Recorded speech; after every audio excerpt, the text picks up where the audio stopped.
जय हिंद बच्चों। तो इस लेक्चर में आप सभी लोगों का बहुत बहुत स्वागत है। तो इस वीडियो में आज हम लोग प्रश्न नंबर 2 ओके कर लेंगे और इसमें 6 खंड दिया है जिसमें से आप लोग को केवल 5 खंड करके आना है बोर्ड एग्जाम में से, ठीक है ना। जैसे 5 खंड इसमें लिखा है, 5 खंड कीजिए और दिया गया है 6 खंड क ख ग घ अंग और च, ठीक है ना। तो 6 खंड है जिसमें से 5 खंड करना है, बाकी हम तो अपना ये 6 के 6 खंड पूरा बताएंगे। तो चलिए वीडियो करते हैं स्टार्ट। और प्रश्न नंबर 2 का क ये देखा जाए क्या है इसमें। तो इसमें बारंबारता सारणी दी गई है और बहुलक हमें ज्ञात करना है। तो बहुलक ज्ञात करने के लिए सबसे पहले हम इसमें जो है बहुलक वर्ग पता करेंगे कि बहुलक वर्ग क्या है, ठीक है। उसके बाद तक उसमें जब बहुलक वर्ग पता चल जाएगा तो उसमें हम अक्षर मानेंगे। जैसा कि बहुलक बराबर सूत्र आप लोगों को पता ही है। देखें, बहुलक पहले हम लोग बहुलक बराबर सूत्र ही लिख दे रहे हैं, उसके बाद तब अभी माना जाएगा। बहुलक बराबर सूत्र होता है L प्लस F1 माइनस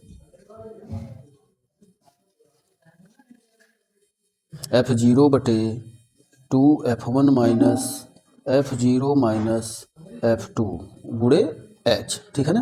देखा, ये सब अक्षर है इसमें बहुलक बराबर, यानी L, F0, F1, F2 और H, ठीक है ना। तो इसमें पहले हम लोग अब यहाँ पर जो है अक्षर मानेंगे। ये पीछे जा रहे हैं हम लोग। देखो, सबसे पहले हम लोग यहाँ बहुलक वर्ग पता करेंगे। अब बहुलक वर्ग पता करने के लिए हम देखते हैं कि सबसे अधिक बारंबारता क्या है, ठीक है ना। तो सबसे अधिक बारंबारता यहाँ पर 23 है। 23 है तो इसलिए बहुलक वर्ग जो है उसके ऊपर वाला यानी 30 से 40 जो है बहुलक वर्ग बना, ठीक है ना। तो चूंकि लिखेंगे, चूंकि यहाँ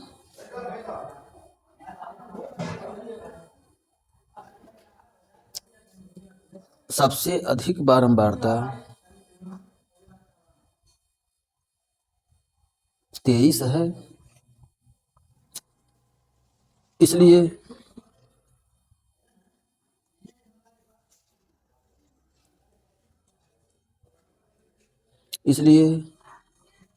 बहुलक वर्ग बराबर 30 से 40, ठीक है ना। ये बहुलक वर्ग बना। अब यहाँ पर जो है हम लोग मान लें, तब माना L बराबर 30 हो जाएगा, ठीक है। और देखो जी, ये 23, ये 21 और ये 14, सबसे अधिक बारंबारता यहाँ 23 है, ठीक है। तो यानी कि यहाँ जो है F1 का मान 21 करेंगे हम लोग, ठीक है। सॉरी, यहाँ जो है F0 का मान 21 होगा, ठीक है। F1 का मान 23 होगा, F2 का मान 14 होगा और H का मान 10। H मतलब वर्ग अंतराल की माप 10। ये देखो सारा अक्षर हम लोग मान लिए, ठीक है ना।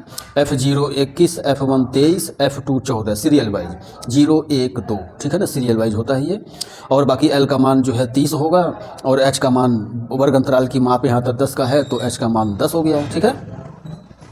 अब ये सारा मान हम लोग जो है ये जो सूत्र लिखे हैं अभी आगे इसमें सारा मान हम लोग पुट करेंगे। तो L का मान 30, F1 का मान क्या है भाई देख लिया जाए। तो F1 का मान जो है 23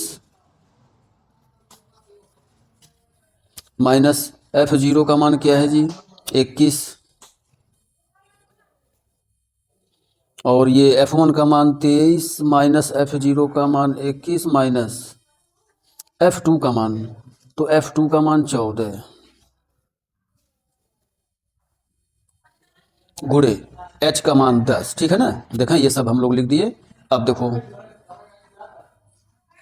अब 23 में से 21 घटा 2 बचा, बटे नीचे 23 में 2 से गुणा करेंगे, उसके बाद 21 घटाएंगे, उसके बाद फिर 14 घटाएंगे, तो ये आ जाएगा आप लोगों का 11, ठीक है ना।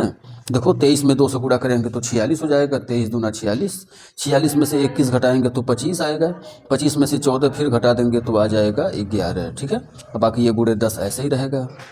अब देखो, अब जो है बराबर 30 प्लस 2 का गुणा इसमें करेंगे तो आ जाएगा 20। देखो 2 का गुणा हम लोग कर लिए, 10 का गुणा 2 में कर दिया गया है, ठीक है ना। अब जो है 20 में 11 से भाग करेंगे तो लगभग 1.8 आ जाएगा, आप लोग भाग कर सकते हैं। और फिर ये दोनों जोड़ देंगे तो 31.8, ठीक है ना। ये आप लोगों का आंसर, यानी कि बहुलक हम लोग याद कर लिए जी। देख लें आप लोग, यहाँ से बारंबारता सारणी दिया गया था तो बहुलक हम लोग जो ज्ञात किए, जो भी नियम है। इस प्रकार ये प्रश्न नंबर 2 का क आप लोग का फाइनल ओके। तो चलिए अगले पार्ट की तरफ। इसमें कह रहा है कि सिद्ध कीजिए कि किसी बाह्य बिंदु से वृत्त पर खींची गई स्पर्श रेखाओं की लंबाइयाँ बराबर होती हैं। तो सबसे पहले तो यहाँ पर एक वृत्त बनाएंगे हम लोग। पहले यहाँ पर एक वृत्त बनाया जाए। ये देखो जी एक वृत्त बना, ठीक है। के बाहर एक बिंदु से स्पर्श रेखाएं खींचनी है, तो ये हो गया जी स्पर्श रेखा। ये भी एक स्पर्श रेखा मान लो, ठीक है। ये बिंदु P कर दिया जा रहा है, ये A कर दिया जा रहा है, ये B कर दिया जा रहा है, ठीक है। तो ये केंद्र हो गया जी, केंद्र से ये मिला दिया जाए। देखो तो अब ये चित्र तो बन गया जी आप लोगों का। वृत्त के बाहर एक बिंदु से हम लोग दो स्पर्श रेखाएं खींचे हैं, PA और PB, ठीक है। तो हमें सिद्ध करना है कि यही PA और PB आपस में बराबर है, यही सिद्ध करना है, ठीक है ना। तो इसके लिए यहाँ पर जो है हम लोग दो ट्रिंगल बनाएंगे। देखो दो ट्रिंगल ये बना दिए हम लोग। और अब जो है ये चीज़ हम लोग आगे सिद्ध करेंगे। ये PA बराबर PB सिद्ध करना है, तो पहले हम लोग जो है लिख लें कि क्या क्या ज्ञात है। पहले ज्ञात है मैं लिख लें, हम लोग हेडिंग बनाएं।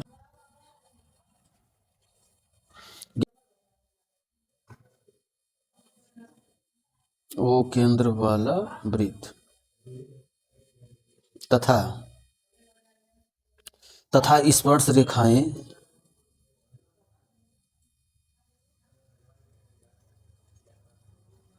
PA और PB, ठीक है ना। ये तो इतना हमें ज्ञात है। उसके बाद सिद्ध करना में यही दोनों स्पर्श रेखाएं बराबर होती हैं, ये सिद्ध करना है, ठीक है ना। उसके बाद उपपत्ति में आ जाओ। उपपत्ति मतलब प्रूफ करेंगे अब हम लोग, ठीक है। तो देखो जी सबसे पहले तो यहाँ पर हम लोग जो है ये दो ट्रिंगल लेंगे यहाँ से, एक ये ऊपर वाला एक ये नीचे वाला, ठीक है ना। और इन दोनों ट्रिंगलों को सर्वांगसम सिद्ध करेंगे। जब सर्वांगसम सिद्ध हो जाएगा तो CPCT द्वारा PA बराबर PB हम लोग ज्ञात कर मतलब बता देंगे CPCT द्वारा, ठीक है ना। तो पहले त्रिभुज OAP और OBP ये दो त्रिभुज हम लोग लेके चलें जी। त्रिभुज OAP तथा त्रिभुज OBP में देखो जी ये किसी एक नियम से हम लोग जो है सर्वांगसम सिद्ध करें। तो यहाँ RHS के नियम से हम लोग सर्वांगसम सिद्ध करेंगे। क्यों? क्योंकि त्रिज्या स्पर्श रेखा पर लंब होती है, तो ये 90 अंश का कोण है। त्रिज्या स्पर्श रेखा पर लंब होती है तो ये भी 90 अंश का कोण बना, ठीक है। तो यानी कि ऊपर भी समकोण त्रिभुज है और नीचे वाला भी समकोण त्रिभुज है। तो समकोण त्रिभुज में सर्वांगसमता का जो नियम होता है वो RHS का होता है। RHS, R मतलब कि राइट एंगल, ठीक है।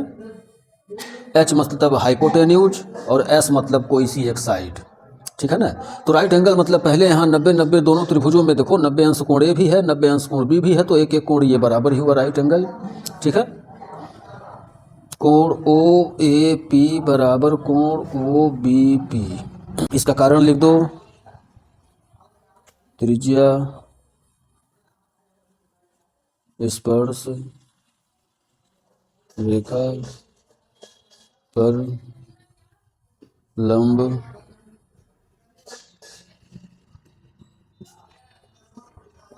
होती है, ठीक है ना, लंब होती है।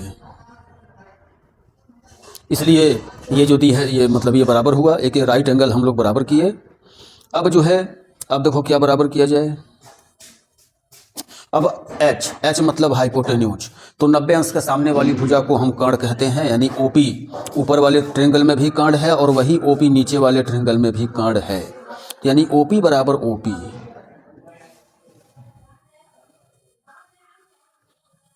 ये क्या है भाई? तो ये उभयनिष्ठ है, कॉमन है। वही OP ऊपर में भी है, वही OP नीचे भी है। उभयनिष्ठ के नियम से बराबर हुआ जी।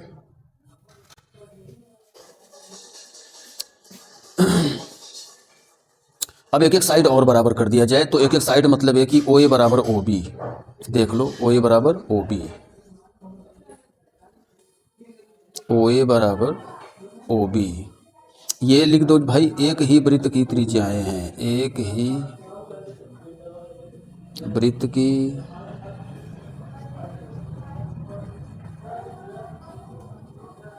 त्रिज्याएं हैं, ठीक है ना। तो यहाँ पर हम लोग जो है राइट एंगल, हाइपोटेन्यूज और एक साइड निकाल दिए बराबर है। तो इस नियम से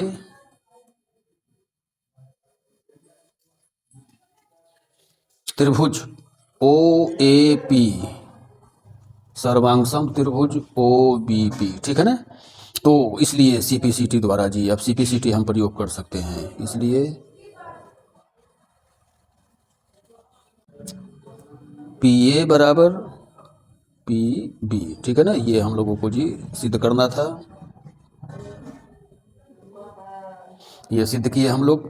PA बराबर PB देख लें, चित्र बनाए हम लोग पहले, उसके बाद चित्र बनाकर क्या क्या दिया था वो लिखे, क्या सिद्ध करना था वो लिखे, उसके बाद उपपत्ति में दो त्रिभुज लेकर सर्वांगसम सिद्ध किए, और फिर उसमें CPCT द्वारा PA बराबर PB किया गया।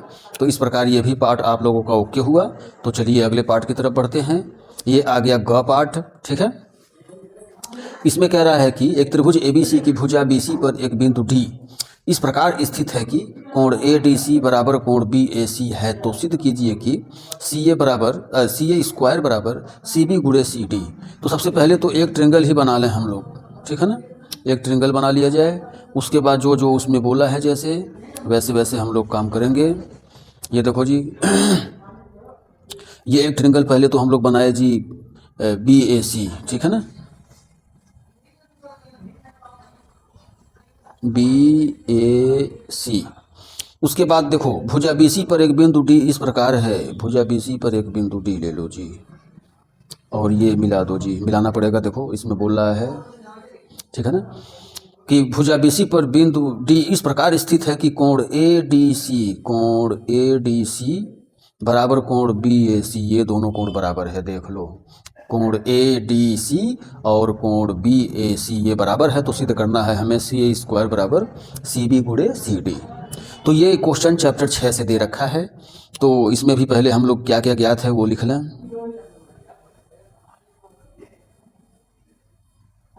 ज्ञात है कोण त्रिभुज ADC में, ज़्यादा न लिखें, कोण त्रिभुज BAC दिया है, एक त्रिभुज ABC दिया है, इसमें कोण ADC बराबर कोण BAC, ये ज्ञात है हमें, ठीक है।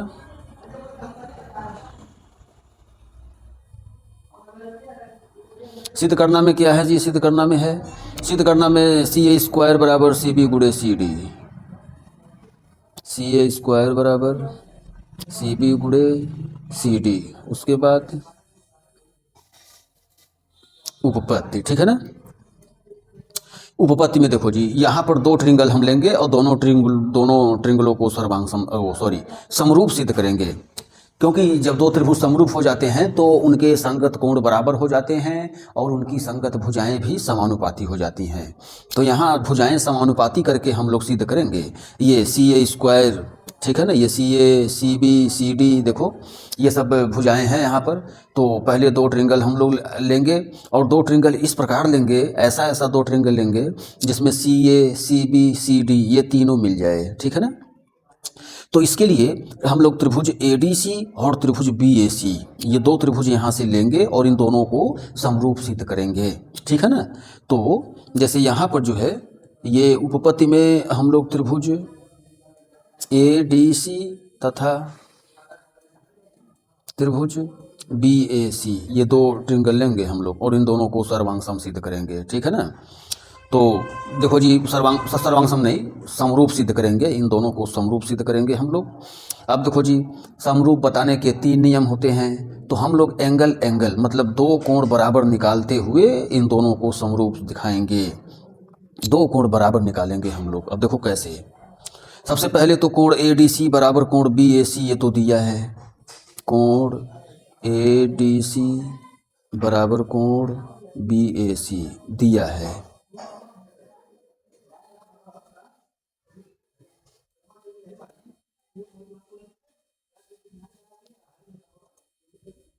ठीक है, एक कोण बराबर हुआ और देखो क्या बराबर है, कोण C बराबर कोण C, कोण C बराबर कोण C देखो ये भी बराबर है।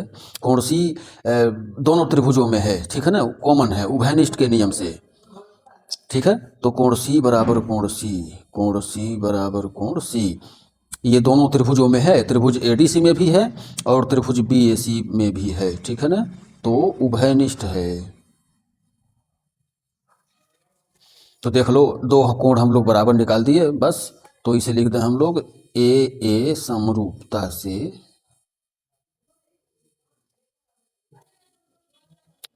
त्रिभुज ए डी सी समरूप त्रिभुज बी ए सी, ठीक है। अब जब दोनों त्रिभुज ये समरूप हो गए हैं तो हम इसमें तीनों संगत भुजाएं समानुपाती करेंगे। तो पहले वाले ट्रिंगल से ए डी, दूसरे वाले ट्रिंगल से बी ए, ठीक है ना। पहले वाले ट्रिंगल से डी सी, दूसरे वाले ट्रिंगल से ए सी आएगा।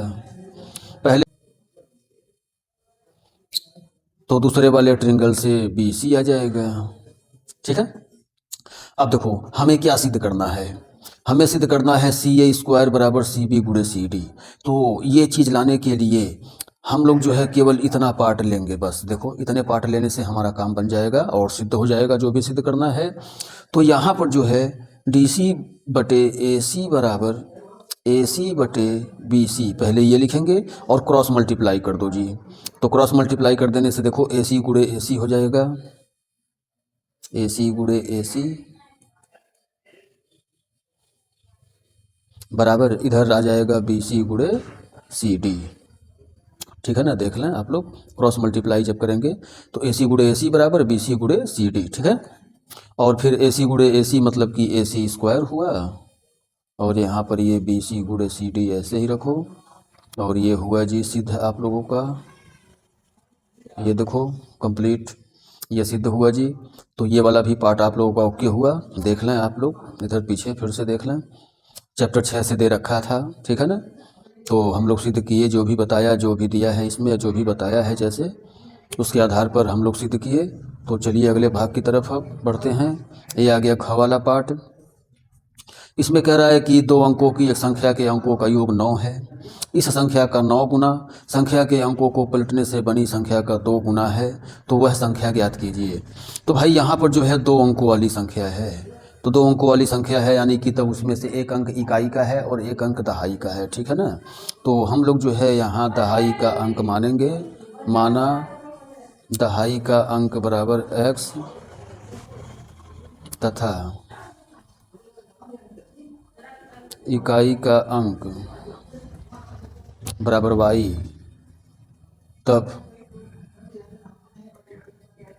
तब संख्या बराबर होगा 10x प्लस वाई। देखो ये संख्या 10x मतलब x जो है 10 जो है वो बता रहा है कि x दहाई के स्थान पर है, ठीक है ना। देख लो तो ये संख्या जो है 10x प्लस वाई हुआ। अब देखो जी, अब प्रश्नानुसार यानी प्रश्न के अनुसार क्या कह रहा है, सबसे ऊपर 2 अंकों की एक संख्या के अंकों का योग 9 है। तो अंकों का योग 9, ये लो जी, जो अंक माने हैं हम लोग उनका योग 9 बता रहा है। समीकरण नंबर 1 तुरंत बना, ठीक है। उसके बाद अब दूसरे वाले शर्त में आ जाएं। कह रहा है कि इस संख्या का 9 गुना संख्या के अंकों को पलटने से बनी संख्या का 2 गुना है। चलो जी अगले पेज पर, तभी अगले पेज पर हम लोग काम कर दे रहे हैं। मतलब कि दूसरे शर्त में बोला है कि जो संख्या हम लोग माने हैं उसका 9 गुना बराबर है अंकों को पलटने से बनी संख्या का 2 गुना। यानी अंक को पलटेंगे तो देखो जी ये 10y प्लस x, ये अंक पलटा गया और इसका 2 गुना, ये दोनों बराबर है। देख लो जो हम लोग माने हैं, संख्या माने हैं शुरू में, उसका 9 गुना अंकों को पलटने से बनी संख्या का 2 गुना, ये बराबर है जी। अब बस अब इसी को आगे बढ़ जाएं तो हम लोग समीकरण बन जाएगा। अभी देखो अब सब पक्षांतर कर दिया जाए, 20y का लेफ्ट में, 2x का भी लेफ्ट में, उसके बाद घटा दिया जाए तो 88x माइनस 11y, ठीक है। और फिर 11 से भाग कर दें अगर हम लोग, तो ये देखो जी समीकरण नंबर 2 बना, ठीक है। अब समीकरण 1 और 2 को विलोपन नियम से सॉल्व कर दें हम लोग, तो जो आएगा आंसर हो जाएगा।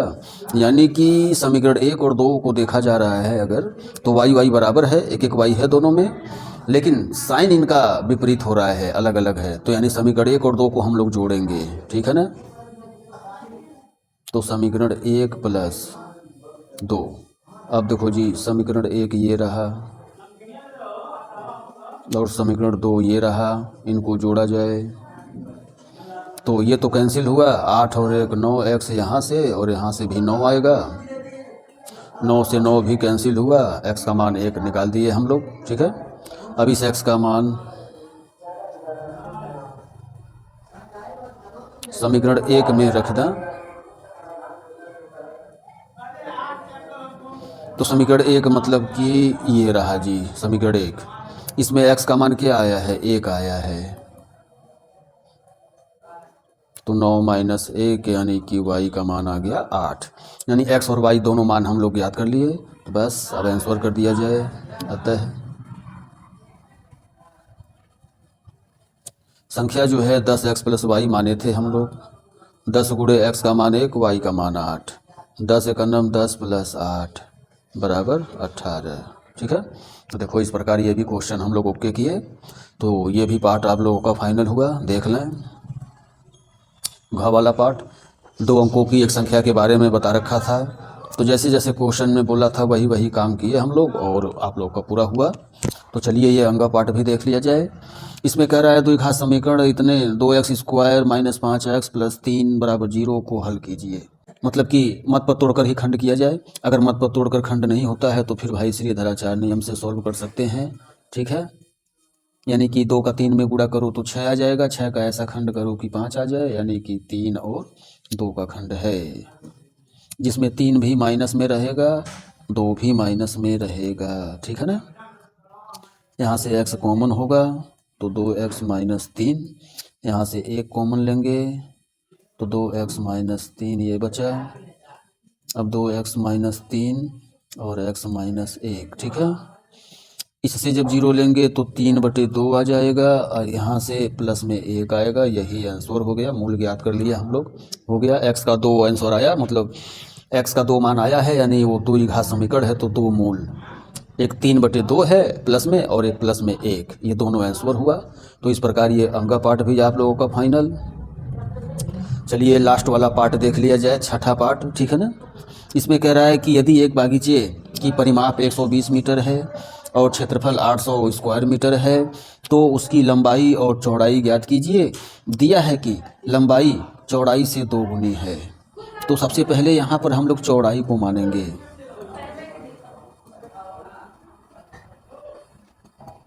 माना चौड़ाई बराबर x मीटर। ठीक है, तो अब लंबाई जो है चौड़ाई का 2 गुना बता रहा है, तो 2x मीटर हो गया। ठीक है ना, अब देखो जी, अब जो है हम लोग सूत्र लिखेंगे बागीचे का परिमाप, क्योंकि परिमाप दिया है। तो बागीचा मतलब आया, ये बागीचा जो है आयताकार है, तो आयत का परिमाप बराबर होता है सूत्र 2 ब्रैकेट में लंबाई प्लस चौड़ाई। ठीक है ना, परिमाप देखो 120 दे दिया है, लंबाई जो है 2x और चौड़ाई x। ठीक है, यहाँ से अब x का मान हमें मिल जाएगा, तो एक काम करें, 2 से ये काट दें हम लोग तो 60 आ जाएगा, और 2x 1x जोड़ देंगे तो 3x आ जाएगा, यानी कि 3x बराबर आ गया 60 और फिर 3 से कट कर। ठीक है ना, अब ये x का मान, मतलब x का मान नहीं, तो x का मान हम लोग याद कर लिए। अब देखो चौड़ाई, यानी कि हमें चौड़ाई जो है मिल गया है। ठीक है, तो लंबाई भी हम लोग कर लें, तो एक काम करें, पहले क्षेत्रफल, अरे चौड़ाई और लंबाई पहले ये दोनों हम लोग याद कर लें। इसलिए जो है लंबाई बराबर हम लोग 2x माने थे, तो 2 गुणे 20 बराबर 40 आया। ठीक है ना, मीटर। चौड़ाई के लिए x था, x का मान 20 आया है। अब थोड़ा हम लोग क्षेत्रफल चेक कर लें, तो क्षेत्रफल बराबर होता है सूत्र, मतलब बागीचे का क्षेत्रफल मतलब आयत का क्षेत्रफल। ठीक है, तो आयत का क्षेत्रफल बराबर होता है लंबाई गुणे चौड़ाई। ये देखो जी, तो आ गया जी 800 मीटर स्क्वायर, यानी कि जो बुक में जो क्वेश्चन दिया गया है यहाँ पर क्षेत्रफल 800 स्क्वायर मीटर बताया है, तो ये क्षेत्रफल भी हम लोग चेक कर लिए अपने लंबाई चौड़ाई से। जो हम लोगों का लंबाई चौड़ाई निकला है, क्षेत्रफल 800 स्क्वायर मीटर है, यानी सब कुछ सत्य है। तो बस अतः है, अब इसका फाइनल आंसर कर दिया जाए। अतः बागीचे की लंबाई बराबर 40 मीटर,